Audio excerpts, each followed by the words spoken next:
अस्सलाम वालेकुम। कैसे हैं आप सब लोग? उम्मीद करती हूँ कि सब ठीक होंगे। स्टोरी शुरू करने से पहले एक रिक्वेस्ट के चैनल को ज़रूर सब्सक्राइब कर लें।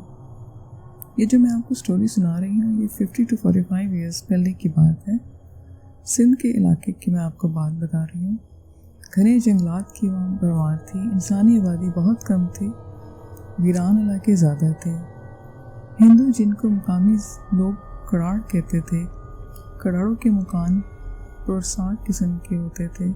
पाकिस्तान बन जाने के बाद वो हिंदुस्तान हिजरत कर गए थे। बड़े बड़े सेठ हिंदू ही रह गए थे जो आज भी सिंध और बलूचिस्तान में मौजूद हैं।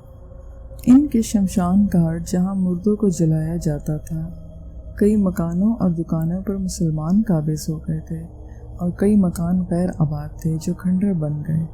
सर्दियों की एक शाम थी, मैं और मेरे मामू सड़क किनारे थे। एक पुरानी बस हमें उतार कर जा चुकी थी। हमने कुछ आगे अपने घर जाना था। चांद की 14वीं रात थी। हम खड़े सोच रहे थे कि आगे सफ़र जारी रखें या यहीं पर रात बसर करके सुबह अपने घर जाएं। कुछ मकानात जिनसे धुआं उठ रहा था, यानी वहाँ लोग खाना पकाने की तैयारी कर रहे थे। इस इलाके में हमारी वाक़फियत भी नहीं थी, इसलिए हम मामू भांजे ने फ़ैसला किया कि हम चलते चलते अपने घर जाते हैं। हमें थकन तो थी, मगर हम 2.5-3 कोस का सफ़र पैदल करने के काबिल थे। हम दोनों ने चलना शुरू कर दिया। ये 1965 की जंग से 2-3 साल पहले की बात है। इस वक्त गैर आबाद ज़मीन बहुत ज़्यादा थी, वो का आलम तारी रहता था। हम पैदल सफ़र करते करते जलालपुर के करीब हो रहे थे। हमारे दाएं बाएं खजूरों के घने दरख्त मौजूद थे। सामने एक तरफ वाला बाग नज़र आ रहा था।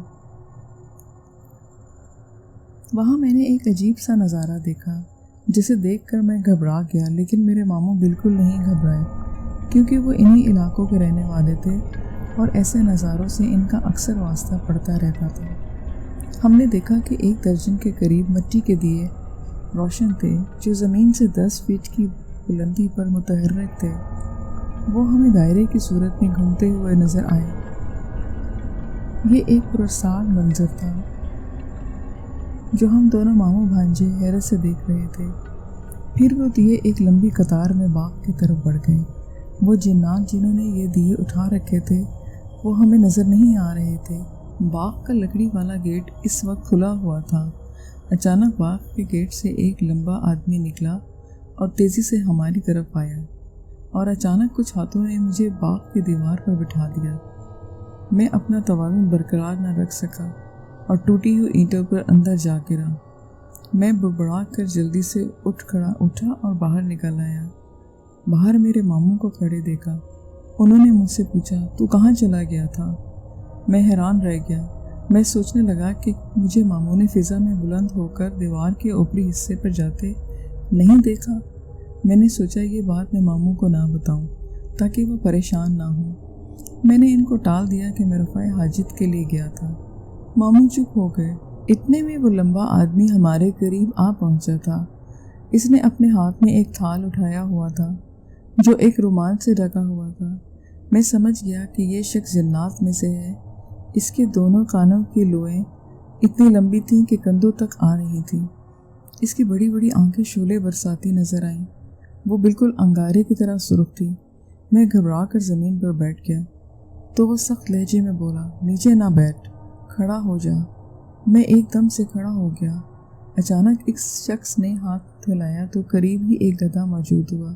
वो शख्स बोला, कोई और मौका होता तो हम तुम्हें ज़रूर नुकसान पहुंचाते, लेकिन आज हमारे लिए खुशी की रात है।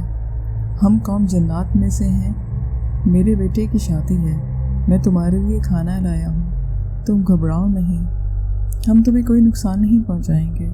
आज खुशी की रात है। तुम खाना खाकर इस थाल को यहीं रख देना, साथ ना ले जाना। हमने जलालपुर के घरों में से ये बर्तन उठाए हैं।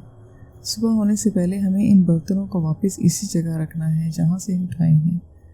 तुम लोग खाना खाकर इस गधे पर सवार होकर यहाँ से दूर चले जाना और वापस इस रास्ते पर हरगिज़ ना आना जहाँ से तुम्हें रोका जा रहा है, क्योंकि हमारी कौम में कुछ वैशी शरारत पसंद जिन्नात भी हैं जो तुम्हें नुकसान पहुँचा सकते हैं। एक और बात, तुम लोग याद रखो कि ये गधा जब अपनी गर्दन हिलाए तो फ़ौरन नीचे उतर जाना, वरना बात के नुकसानात के तुम खुद जिम्मेदार होगे। ये कोई आम गधा नहीं है, बल्कि ये कौम जन्नात की सवारी है, और ये तुम्हें सिर्फ इसलिए दी जा रही है कि तुम हमारे मेहमान हो और हम लोग मेहमान नवाज हैं। अगर आज हमारी खुशी की रात ना होती तो हम तुम्हें जलालपुर की दीवारों में चुन देते। मेरे मामू की तरफ इशारा करके वो आदमी बोला, यह आदमी बहुत मासूम है और हमें इसका चेहरा पसंद आया। ये एक नेक और सीधा साधा बेलौस इंसान है। हम ऐसे इंसानों और इनके साथियों को नुकसान नहीं पहुंचाते। तुम इस आदमी के साथ हो, इसलिए हम तुम्हें भी नुकसान नहीं दे सकते। मैंने डरते डरते पूछा, ऐ हमारे मुहसिन, ये बताइए क्या ये गधा परवास कर सकता है? वो बोला, हाँ ये परवास कर सकता है, मगर जब तुम लोग अपनी मंजिल के करीब नहीं पहुंच जाते ये उड़ेगा नहीं, क्योंकि तुम लोग ज़मीन पर गिर सकते हो। ये तुम्हें पीठ पर बिठा कर नहीं उड़ेगा, बल्कि वापसी पर हमारे पास उड़ कर आएगा। फिर इसने थाल मेरी तरफ बढ़ाया। मैं कुछ नॉर्मल हो गया था। मैंने कहा, ऐ नेक जिन, क्या हम दूर से आपकी शादी की रसूमात देख सकते हैं?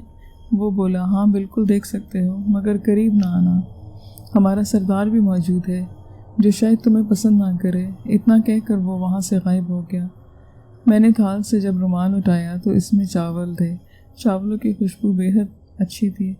जब हमने चावल खाने शुरू किए तो तबीयत खुश हो गई। बड़े लजीज चावल थे। थाल खाली करके हमने इसे वहीं रख दिया। मैंने मामू से कहा, क्या आप यहीं बैठें, मैं ज़रा नज़ारा करके आता हूँ। मैं थोड़ा सा आगे बढ़ा और रास्ता बनाकर बाग के अंदर झांकना शुरू किया। अंदर अजीब समा था, रोशनी ही रोशनी थी। मुझे वहाँ पर बहुत पुरस्कार चेहरे नज़र आए, जिनके कानों की लोएं इनके कंधों को छू रही थीं। एक बड़े तख्त पर बड़े सर वाला जिन बैठा था। हल्की हल्की मौसीकी थी। चंद लम्हों बाद मैं मामू के पास आ गया। मैंने मामू को सब कुछ बता दिया। मामू ने कहा, अब चलें? मैंने कहा, जी चलते हैं। हम इस गधे पर सवार हुए।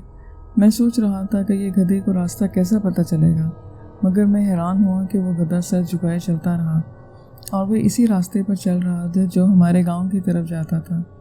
अचानक इस गधे ने अपनी गर्दन हिलाई। इससे पहले कि हम लोग नीचे उतरते, तेज़ी से इसका कद बढ़ने लगा। अब वो ऊँट के कोहान के बराबर ऊंचा हो गया था।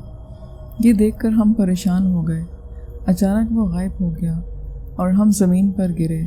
हमारी आफियत इसी में थी कि हम लोग भागकर वहाँ से निकल जाते। चनाचा हम लोग बग़ैर रुके अपने गांव पहुँचे और घर जाकर दम लिया। ये बहुत पुरस्कार मनाजिर थे, इसलिए हमने किसी से इनका जिक्र नहीं किया। मैं चंद दिन मामू के यहाँ रहा। मेरे दिल में बहुत तजस्सुस था कि दिन की रोशनी में मुझे इस बाग को अंदर से देखना चाहिए।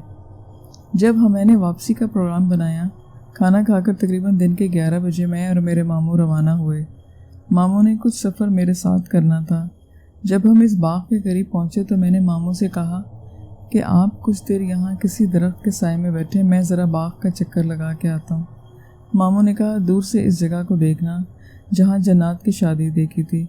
इसके करीब ना जाना, ये जगह भारी होती है और जन्नात नुकसान पहुँचाने से बाज नहीं आते।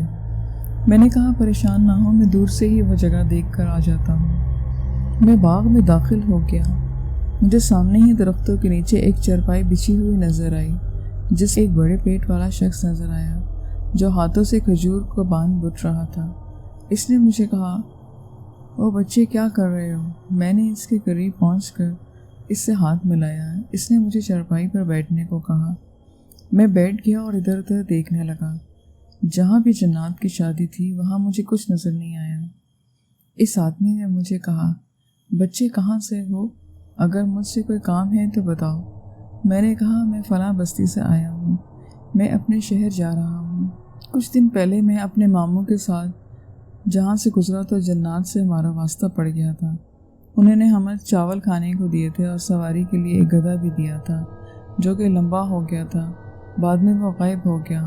हम नीचे गिर गए और मैंने इनकी शादी भी देखी थी। अब मैं तसल्ली करने आया हूँ कि क्या वाकई इस बाग में जन्नात रहते हैं। मेरी बात सुनकर वह बूढ़ा बोला, तुम बिल्कुल सच कह रहे हो, बाग के इस हिस्से में जन्नात का बसेरा है। मैं इस अरसे से इस बाग में रहता हूँ और इस तरह के कई नज़ारे देख चुका हूँ। इसके साथ ही इस बूढ़े की आंखें सुर्ख होना शुरू हो गईं और वो झूमने लगा। झूमते झूमते इसने चरपाई के करीब पड़ा हुआ घड़ा उठाकर मेरे चेहरे पर दे मारा, जो मेरी दाईं आंख के करीब लगा और टूट गया। मटका लगने से मेरी जिल्द फट गई और जख्म से खून बहना शुरू हो गया। शायद इस पर जिन आ गया था। फिर वह बूढ़ा झूमते झूमते चरपाई से नीचे गिर गया। इसमें एक औरत भागती हुई आई और बोली, है मेरे मियाँ, पर जिन आ गया, ए लड़के भाग जा यहाँ से। मैं फ़ौरन बाग से निकल आया और मामू के पास पहुँचा। वो मेरा खून आलूद चेहरा देखकर घबरा गए। पास ही खेतों को सैराब करने वाली नाली में पानी बह रहा था। मैंने इस पानी से चेहरा साफ किया। मामू ने थोड़ा सा कपड़ा फाड़ कर मुझे दिया कि मैं इसको बांध लूँ ताकि खून बहना बंद हो जाए। मैंने मामू को सारी बात बताई और हम वहाँ से रवाना हो गए। मामू ने कहा, इस बूढ़े पर जब जिन आ गया था तो तुम्हें फ़ौरन वहाँ से निकल जाना चाहिए था। मैंने मामू से कहा, मैं जैसे ही इरादा किया, लेकिन इससे पहले कि मैं वहाँ निकलता इसने मुझे घड़ा दे मारा। मामू ने कहा, अब ये बात किसी को ना बताना। फिर हम चलते हुए अड्डे पर पहुँचे और बस का इंतज़ार करने लगे। 1 घंटे के बाद रहीम यार खान की तरफ से बस आ गई और मैं बस में सवार हो गया। इस तरह हमें अपने शहर पहुँचने का मौका मिला। इस वाक़े को एक लंबा अरसा हो गया है और इस कहानी की सच्चाई की बड़ी निशानी अब तक मेरे चेहरे पर दाग की सूरत में मौजूद है। तो लिसनर्स, ये आपको कहानी कैसी लगी आप प्लीज़ मुझे बताइएगा ज़रूर। कल मिलेंगे एक नई कहानी के साथ। इजाज़त दीजिए। खुदा हाफिज़।